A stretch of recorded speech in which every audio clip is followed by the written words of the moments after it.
Hi, my name is David Rippy. I am a certified hypnotherapist.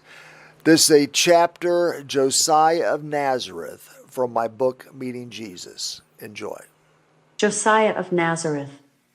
This client is a 30-year-old female who came to me for a past life regression and to get insight and direction in her current life.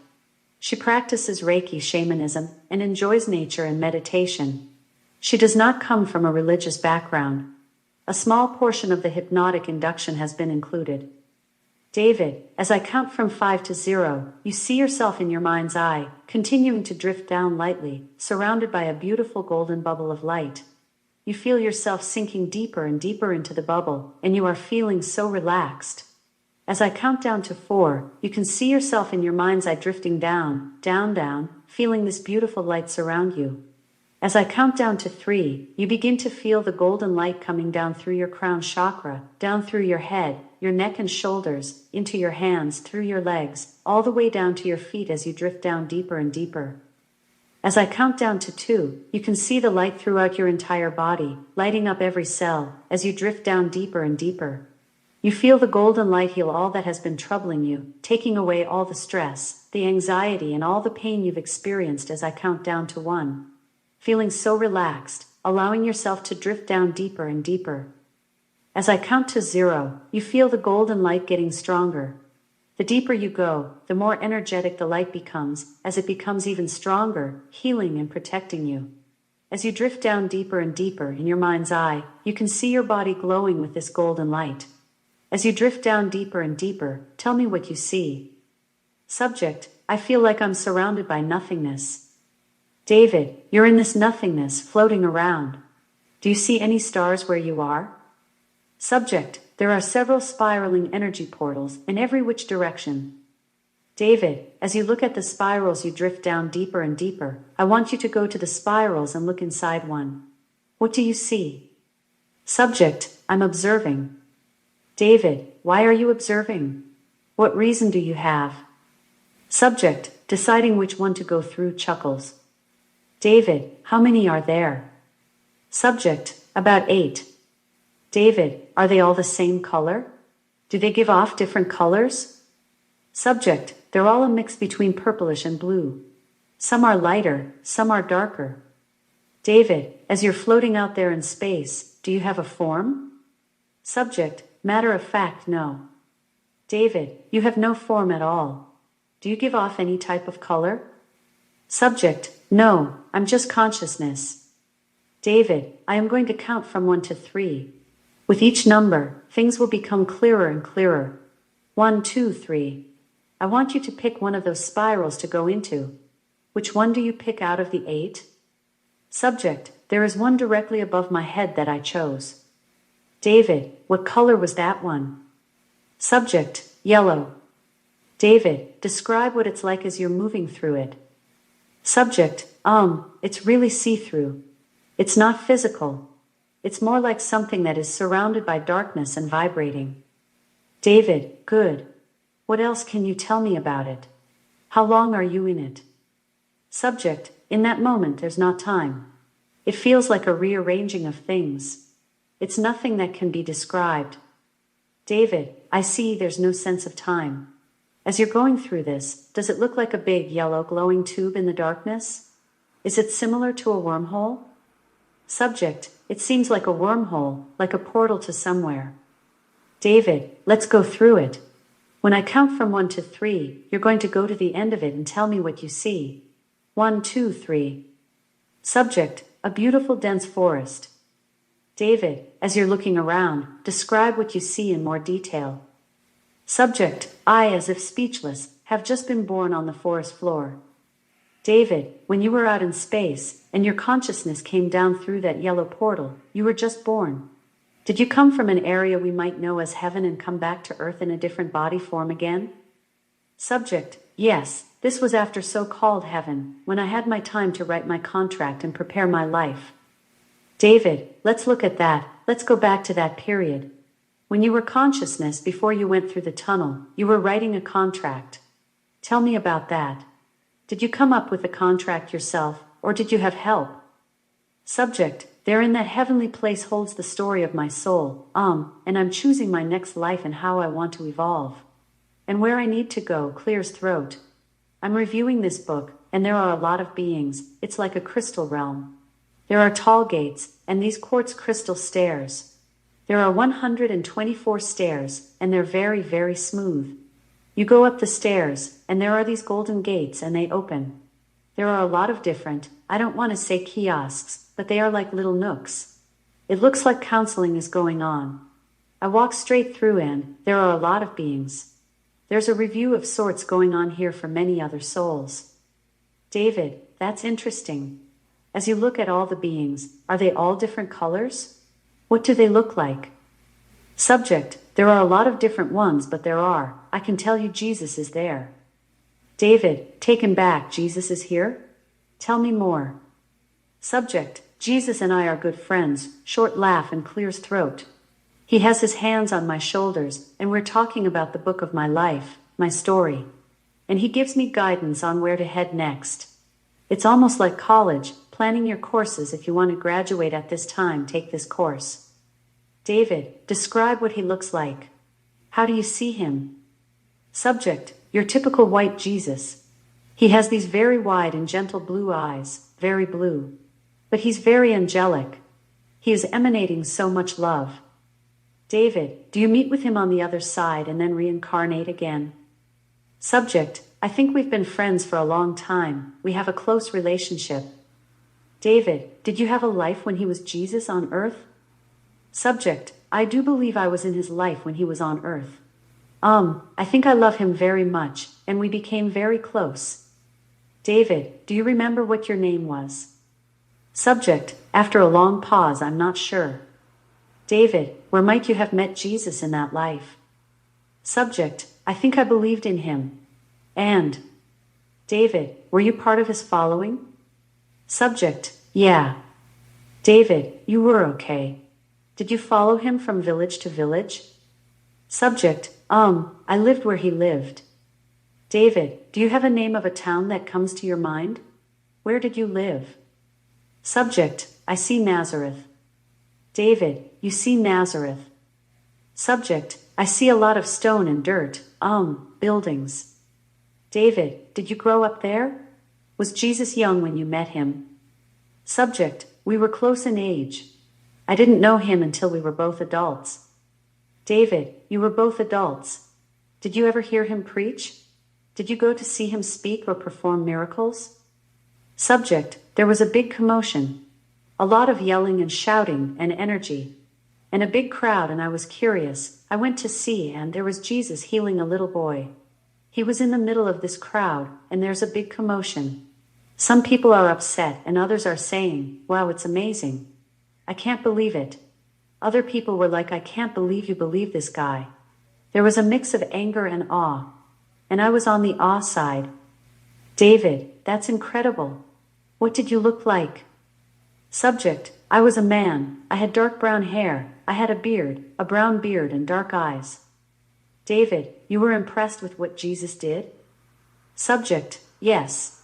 I was so impressed I started asking people what they had seen this man do, and I tried hard to get to the people that he healed so I could ask them about it, if it was real, how it felt, and what happened. I wanted that knowledge. They were saying it was miracles, and that wasn't anything that was a part of my life before. David, did you follow his ministry? What was your name? Subject, Josiah. Josiah. David, Josiah. Did you follow his ministry? Subject, yes, they would have secret meetings. David, describe those to me. Subject, there was a lot of focus and curiosity, and there were a lot of other people whose minds were curious also. There was a big uncertainty about whether it was witchcraft or dark magic, or if it was holy. David, did you believe what he was doing was holy? Subject, I did. I was really curious about how it happened, and the mechanics of it. I wanted to watch, stammering I did. I followed him around to where he went, because I wanted to observe the healings. I wanted to try to understand how they happened. David, how old were you at that time? How old was Jesus? Subject, we were both about 30. David, did you go from Nazareth to other towns or villages? Subject, I only did for short distances because I had a job that I couldn't leave in Nazareth. David, what was your job in Nazareth? Subject, I worked with metal and stone. It appears that I am making bricks or parts for buildings. David, were you married at the time or were you single? Subject, I was widowed. My wife died. David, oh, that's a shame. How did your wife pass? Subject, it was a disease. I remember flies being all over her, and she was. David, did a lot of people die from this disease? Subject, yes, it was big. A lot of people were affected.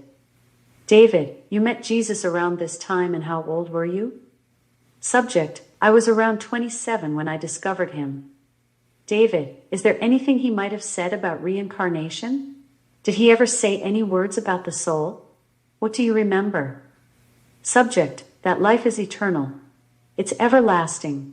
You can choose to be infinite, to be immortal, or you can choose to die and have that be it. David, oh, okay. Subject, you can choose to be immortal through being of service, doing good work and putting your energy to good use. Having it carry on like a legacy. David, I see. Was that important to Jesus based on what you heard? Subject, yes, it was a major teaching. David, tell us what his messages were mostly about. Subject, a lot of his messages were about human consciousness and that there is so much more than just the material world, the physical. That we had forgotten our divine selves and given into the darker ages. The dark we had basically embraced to a higher degree and had been beasts for too long, which isn't our divine nature. And that it's a calling, that he came to awaken humans. David, he came to awaken humans. Tell me more about the boy he healed. Subject, the boy that he healed, Jesus was sitting against a stone wall, and there were crowds of people around him. He had this boy who was about 4 years old sitting on his lap. He was cradling him, and he had his hand over his eyes. I guess he was praying or chanting, and then he waved his hand down the boy's body, and there was something wrong with the boy's eyes, and with his cognitive abilities. Jesus was describing what he was doing. He was locating the disease inside of the boy, finding it and withdrawing the energy from it. So, in a sense, sucking it out and transmuting it into light. David, that's amazing. Give me another example, perhaps someone that couldn't walk or had a horrible disease that he helped. Subject, he was saying that he can scan a person to locate areas of disease, whether it's hereditary, and even if it's a disease that's 5 or 10 years away from manifesting in the person. He can scan to locate that area where disease can flourish, and if you put energy into it, it can spark it and set it off. For instance, a heart disease or anything like that, Jesus can withdraw the energy from it. David, interesting, so he did that. Did you ever see him do something like walking on water? Disappear in front of you? Subject, I never saw him walk on water, and I never saw anything like that. Nothing exactly metaphysical, but I did see him. He had this patience and this total knowing. I couldn't help but trust him. David, did he ever say he was God on earth? Subject, I never heard him say he was God on earth, but he did attempt to enlighten his followers and the people that came to see him.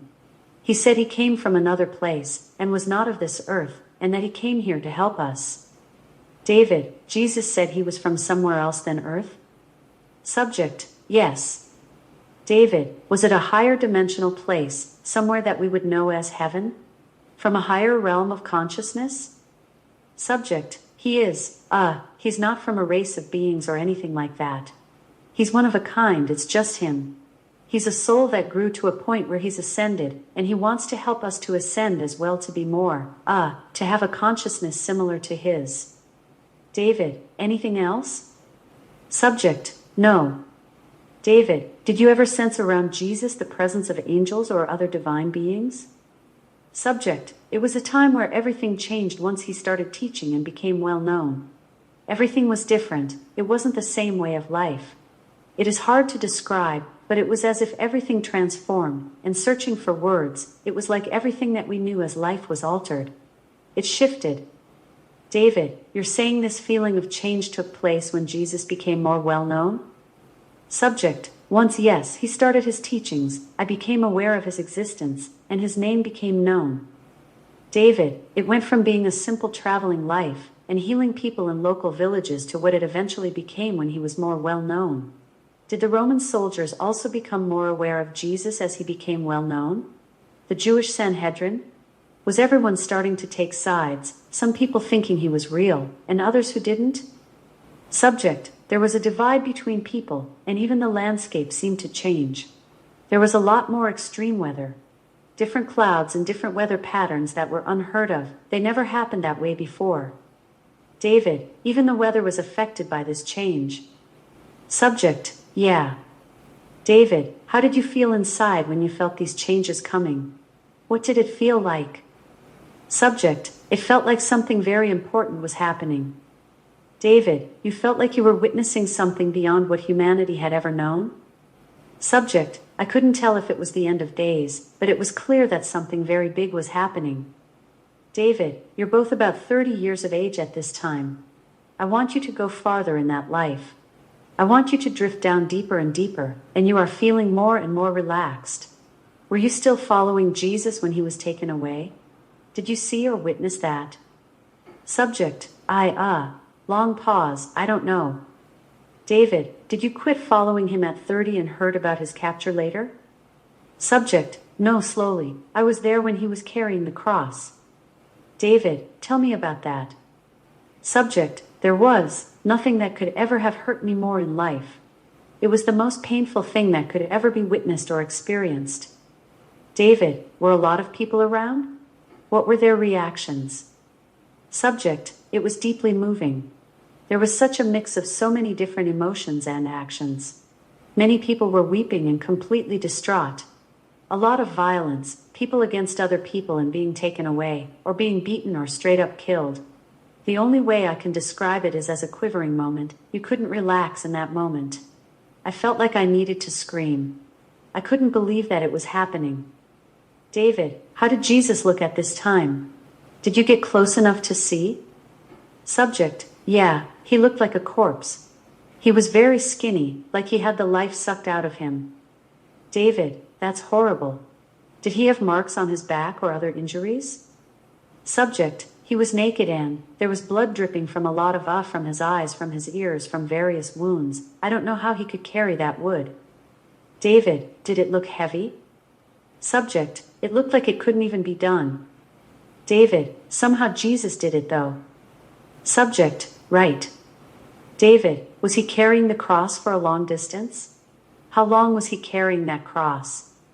Subject, I remember him. I was in a crowd, and I watched him walk where I was standing, and there was so much sweat and body fluids flowing from every part of him. And the smell was terrible there. It was very hot, and there was so much yelling and crying. David, did you follow him all the way to where the cross was eventually placed? Did you go to that location? Subject, I didn't follow, but I went later. And I came to the foot of where he was hanging there. And I felt his sweat drip onto me. I didn't know if he was dead or not. He appeared to be unconscious. I cried and prayed, and I told him I was sorry and a lot of other things. David, while you were there, were there others around you that were also praying? Subject, there was a long line of people, each waiting in line for their turn to kneel at the foot of his cross. David, how many people were in line? Subject, it was a lot of people. David, was there anyone else around, such as soldiers watching the scene? Who was in charge? Subject, there were soldiers, and they had these metal staffs or spears. They were just watching.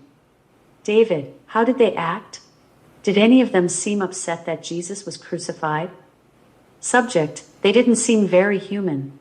They didn't seem to have emotion. David, did you see Mother Mary or Mary Magdalene? Any of the disciples? Subject, I don't remember. I just remember it being my turn after waiting in line, to fall to my knees and express myself. David, how long do you remember waiting in line? Subject, a few days. Overnight and throughout the days. David, you stood there for a chance to say goodbye to Jesus? Subject, yes. David, can you remember things you might have said to him? Subject, I said I would follow him and thank you, and I love you. And that's all I remember. David, after you saw Jesus on the cross, did you go home back to Nazareth? Where did you go from there? Long pause, do you remember? Subject, I left the town, and I think I attempted to get a horse, but I was too poor. So I walked. And I think I didn't go to any bigger towns after that. I stayed very rural. David, what did you do then? Did you go back to your previous occupation? Subject, no, I spent my time in nature and I prayed. David, you spent your time in nature. Do you see yourself getting older? Subject, I died not too much. Further down the road. I'm seeing that there was a lot of water like a big flood, and I got wedged between these trees or big pieces of wood, and that's how I died. David, wow, how old were you? Subject, I think I was around 35. David, what was your name again? Subject, Josiah. David, do you see yourself coming out of your body at death? What do you remember in your last moments? Subject, I remember knowing in that moment that I was going to die, that there was no way I was going to get out of that. And then there was darkness. David, let's go to the darkness. I want you to drift down, deeper and deeper, allowing all these memories to open as the darkness that is around you begins to fade. I want all the darkness to dissipate now and become clear again. Tell me what you see. Subject, I see a purple diamond. David, sounds nice. Can you describe it to me? Subject, it's not a shape, it's a consciousness. David, tell me about that. Describe it more. Subject, it's a feminine consciousness. It's, I guess, a communication portal. David, why are you there? Subject, long pause to get a message. David, okay, a message. What is this consciousness like? Subject, a female consciousness, feminine energy. David, is it very wise and evolved? Does the purple color indicate the level of evolvement? Why is the consciousness purple? Author's note, based on soul evolution colors, deep purple represents the highest attainable, right under the angel kingdom dimension, and God above that.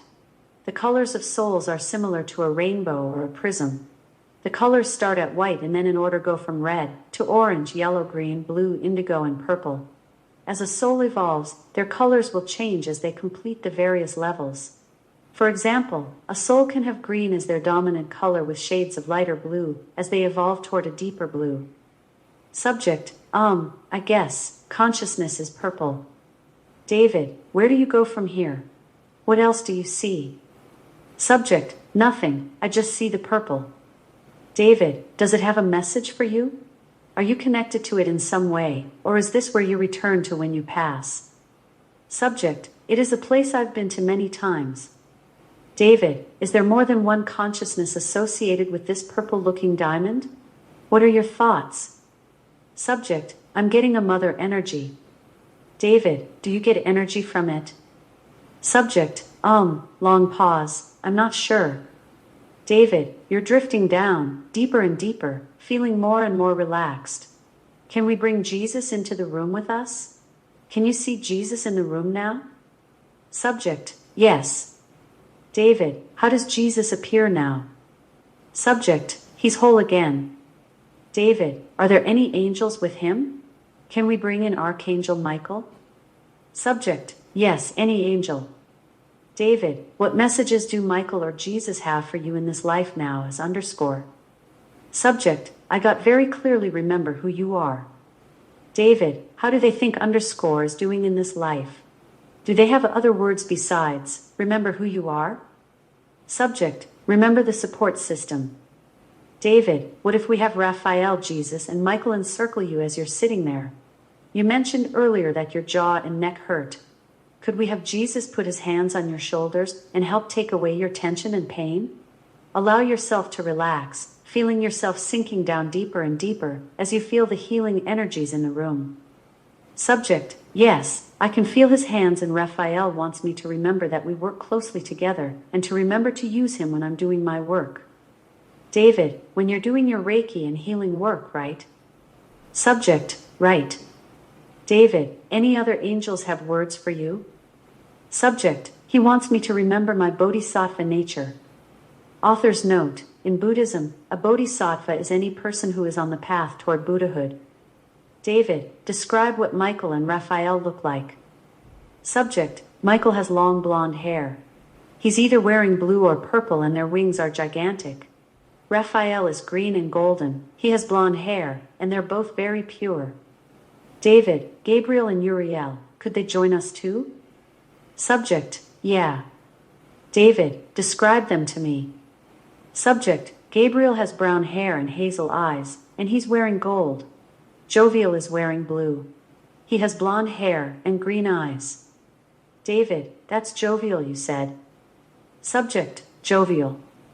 David, Jovial. Are there any other angels in the room? Describe Uriel to me. Subject, Uriel, he has blonde hair, and he's very elegant. And what's the word? He's knightly and elegant. David, can we bring in Buddha and Confucius? Subject, yes. David, what words does Buddha or Confucius have for underscore? Subject, Buddha says, remember the lightness, and to step lightly wherever I step, to step lovingly with love. Just love and lightness and deep caring. David, does Confucius have any words for you? Subject, laughs, he says remember to study. David, those are wise words. Now, let's bring in Mother Mary, can she join us? Subject, yes. David, what is Mother Mary here to tell underscore? Subject, she put her hand over my heart. David, that's all that had to be said. Subject, right. David, do you like having them all in the room with us? Subject, it feels a lot better than not having them in the room. David, laughs, right. You know you can call on them for protection? Subject, right. David, as you're drifting along deeper and deeper, let's go back to the other side where you met Jesus. Can you do that? Subject, yes. David, let's go back to where you met Jesus on the other side. What words does he have for you in that life that you shared in Nazareth? Subject, he wishes that I would remember that he's always walking next to me, and it would be nice if we talked sometimes. David, that's good. Do they like what I'm doing with underscore today? Does your neck and jaw feel better? Subject, yes. David, I want to ask underscore and her divine self, do you have any more clarity as a result of this session? Subject, yes. David, I want you to go home feeling uplifted and happy. I want you to remember all the images that came to you in this session. Are there any lives that stand out to underscore? Subject, each life has its significance, and nothing would be the same without them. David, each life adds and builds upon the next life. Is that what you're saying? Subject, right. David, in your mind's eye, you saw all those different colors of souls on the other side. What color would underscore give off? Subject, there's like a very lime green, but there's also a jaguar. David, a jaguar totem? Subject, yes. David, are there any other totems that are important to underscore in this life? Subject, there are a lot of animals. David, you feel grounded with the animals. Are there any crystals? Subject, more rose quartz. David, more rose quartz around you? Subject, yes. David, any other crystals that might help underscore in her healing work?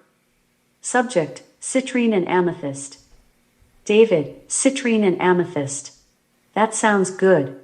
Does your neck and jaw feel more relaxed? Subject, yes. David, does underscore have any more questions? Subject, no, I think I'm complete. David, good to hear. As I count from 1 to 5, you will become more and more awake.